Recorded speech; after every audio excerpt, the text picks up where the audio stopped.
Hello students, हम thermal properties of matter chapter कर रहे हैं और हमारा इस चैप्टर में नेक्स्ट टॉपिक है थर्मल स्ट्रेस। लास्ट क्लास में हमने linear area and volume expansion, variation of density with temperature, ये सब टॉपिक कंप्लीट कर लिए थे। तो नेक्स्ट टॉपिक थर्मल स्ट्रेस। तो थर्मल स्ट्रेस क्या है? मान लीजिए आपके पास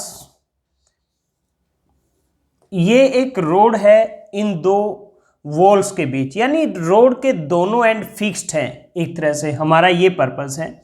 रोड की लेंथ L है, ये दो दीवारें हैं, वॉल हैं, ये इनके बीच में ये रोड है, लेंथ L।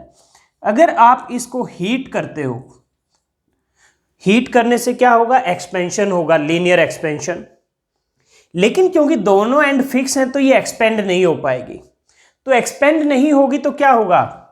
ये बेंड होने की कोशिश करेगी, इस तरह से बेंड हो सकती है, मुड़ सकती है।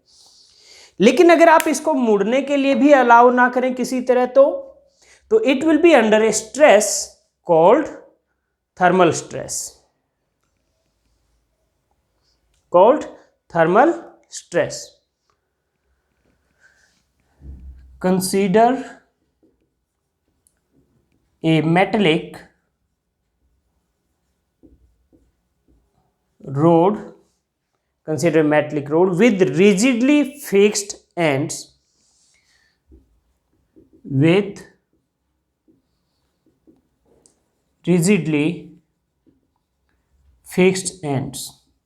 जिसके दोनों एंड फिक्स है। When temperature of the rod increases, its length will increases. When temperature of rod increases,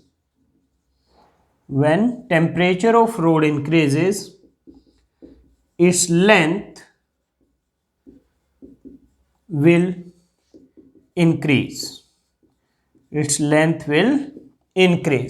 लेकिन क्योंकि दोनों एंड फिक्स हैं तो लेंथ इंक्रीज हो नहीं पाएगी। So if there is no space left to compensate increased length, then it will bend. If there is no space left to compensate increased length,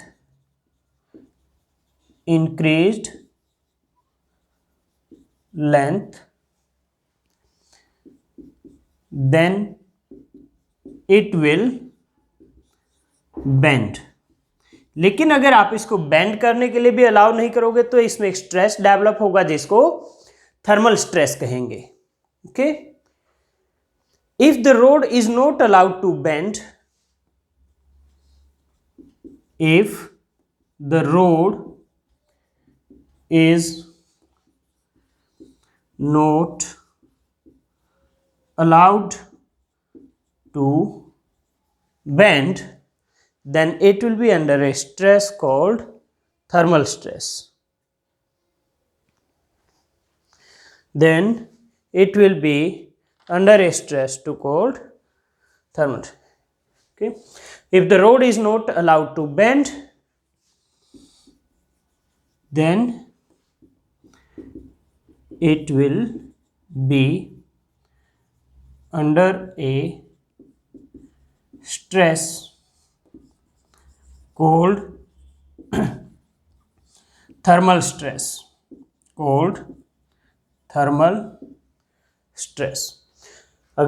length L है। अगर हम इसको increase के लिए अलाउ करें लेंथ के लिए, तो मान लीजिए डेल्टा L होगा increase in length when temperature is increased by delta T। Let L is length of road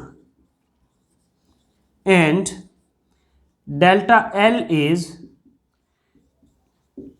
increase in length when temperature of rod is increased by delta T. Delta T से temperature increase करने पर length increase हो रही है delta L. तो आपने linear expansion पढ़ा था, थर्मल एक्सपेंशन टॉपिक में हमने लीनियर एक्सपेंशन पढ़ा था। तो डेल्टा एल क्या था? It was alpha L delta T. Alpha क्या है? Coefficient of linear expansion. Okay, तो जो स्ट्रेन होगा, स्ट्रेन क्या होता है? Delta L by L, change in length per unit original length, ये क्या हो जाएगा? Alpha delta T. लेट ये आपकी इक्वेशन नंबर 1 है, ये आपकी इक्वेशन नंबर 1 है। तो Young's modulus y, Young's modulus is equal to stress by strain.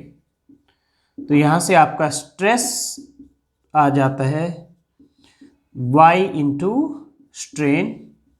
Okay, y into strain, तो ये होगा y इंटू स्ट्रेन है डेल्टा एल बाई एल, और it is equal to alpha delta T.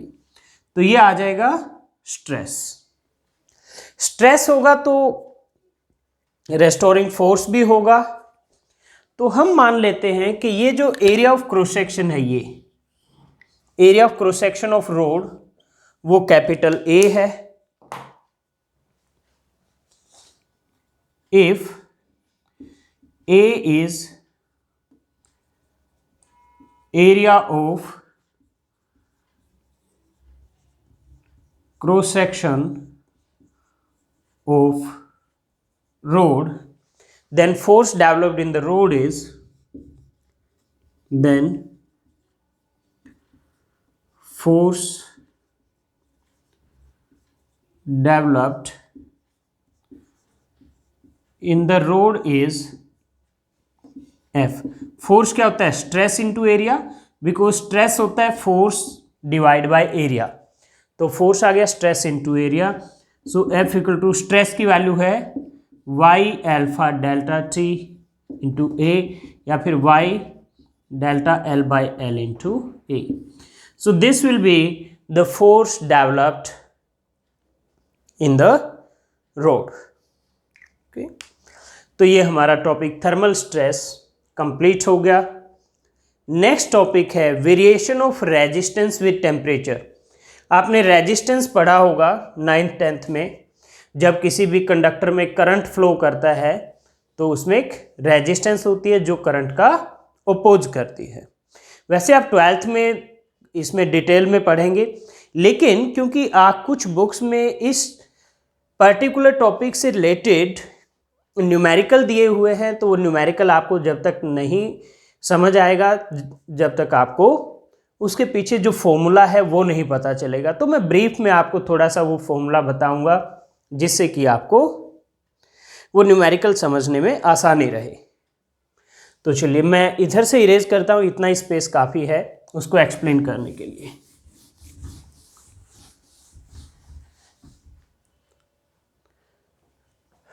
तो next topic है variation of resistance with temperature. Variation of resistance with temperature.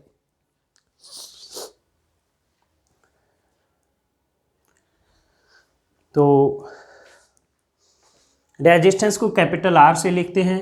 Late R1 is resistance at temperature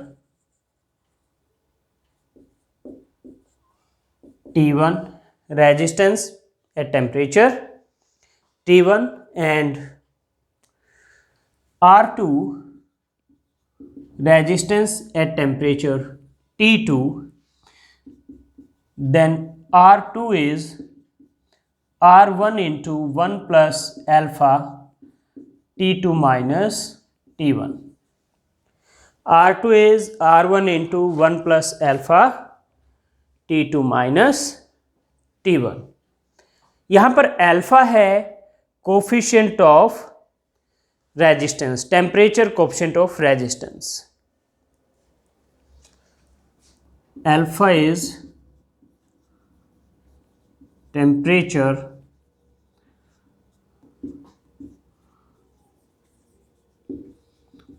coefficient of resistance. पहले हमने coefficient of linear expansion भी alpha लिखा था, यहां पर alpha temperature coefficient of resistance है। तो ये दोनों अलग अलग चीजें हैं, नोटेशन सेम है, जैसे कि दीपक नाम के दो अलग अलग पर्सन हो, उनके नाम सेम है लेकिन दोनों अलग अलग पर्सन है वो। इसी तरह से ये अलग चीज है और लीनियर एक्सपेंशन में जो अल्फा लिखा था वो एक अलग पैरामीटर है। ठीक है, तो यहां से अगर मैं अल्फा निकालूं ये क्या आएगा, R2 minus R1 bye R1 into T2 minus T1। ये आ जाएगी value temperature coefficient of resistance की।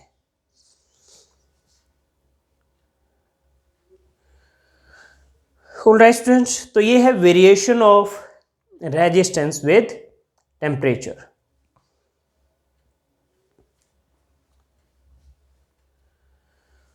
ओके, तो वेल ये थोड़ा मैं साफ साफ लिख देता हूँ इसको इरेज करके।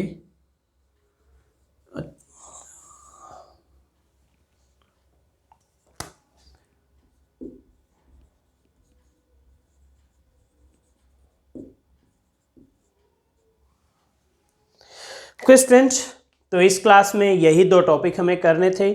नेक्स्ट क्लास में हम स्पेसिफिक हीट और हीट कैपेसिटी इसके बारे में स्टडी करेंगे। तो नेक्स्ट क्लास में आपसे मिलते हैं।